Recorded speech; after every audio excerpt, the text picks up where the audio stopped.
Broiler വിഭവങ്ങൾ മലയാളിയുടെ ഭക്ഷണമേശയിലെ പ്രധാന ഇനമാണ്. എന്നാൽ ജീവിക്കാൻ ഇനി മറ്റെന്തെങ്കിലും പണി നോക്കേണ്ടി വരുമെന്നാണ് കോഴി കർഷകർ പറയുന്നത്. വലിയ പ്രതിസന്ധിയിലാണ് കോഴി കർഷകർ.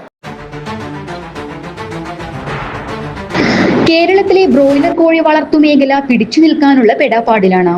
കോഴി വില കൂടുമ്പോഴും നേട്ടം ഇടത്തട്ടുകാർക്കാണ്. കർഷകർക്ക് ലഭിക്കുന്ന വളർത്തുകൂലി അപര്യാപ്തമാണ്. ഫാമിലേക്ക് ആവശ്യമായ സാധന സാമഗ്രികളുടെ എല്ലാം വില വലിയ തോതിൽ വർദ്ധിച്ചു. പല ഫാമുകളും ഇതിനകം തന്നെ അടച്ചുപൂട്ടി. കോഴിത്തീറ്റയിൽ 2 മാസത്തിനിടെ വലിയ തോതിൽ വില വർധനയുണ്ടായി. സർക്കാരിന്റെ വിവിധ ഇനം നികുതികളെല്ലാം വർദ്ധിച്ചു. സർക്കാർ അടിയന്തരമായി ഇടപെട്ടില്ലെങ്കിൽ ഈ മേഖല തന്നെ ഇല്ലാതാകും. കോഴി വളർത്തൽ മേഖല ഇനിയും കാർഷിക ഇനത്തിൽ ഉൾപ്പെടുത്താത്തത് മൂലം ഒരു ആനുകൂല്യവും ലഭിക്കുന്നില്ല. പിടിമുറുക്കാനുള്ള അന്യസംസ്ഥാന ലോബികളുടെ ശ്രമം ശക്തമാണ്. കോഴി കർഷക മേഖല സംരക്ഷിക്കാൻ ഇനി എന്തെങ്കിലും അടിയന്തര നടപടികൾ ഉണ്ടാകണമെന്നാണ് കോഴി കർഷകരുടെ ആവശ്യം.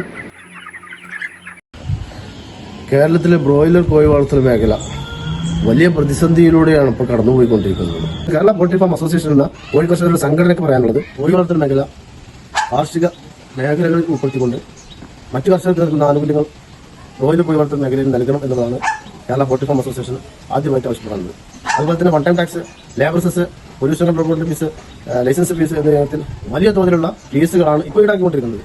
അത് ലഘൂകരിച്ചുകൊണ്ട് ഇവിടുത്തെ ബ്രോയിലർ കോഴി കർഷക മേഖല സംരക്ഷിക്കുന്ന നടപടി കേരള ഗവൺമെന്റിന്റെ ഭാഗത്തുനിന്ന് ഉണ്ടാവണം എന്നുള്ളതാണ് കേരളത്തിലെ ബ്രോയിലർ കോഴി വളർത്തൽ മേഖലയുമായി ബന്ധപ്പെട്ട് പ്രവർത്തിക്കുന്ന കേരള പോൾട്രി ഫാം അസോസിയേഷൻ എന്ന സംഘടനയ്ക്ക് ആവശ്യപ്പെടാനുള്ളത്.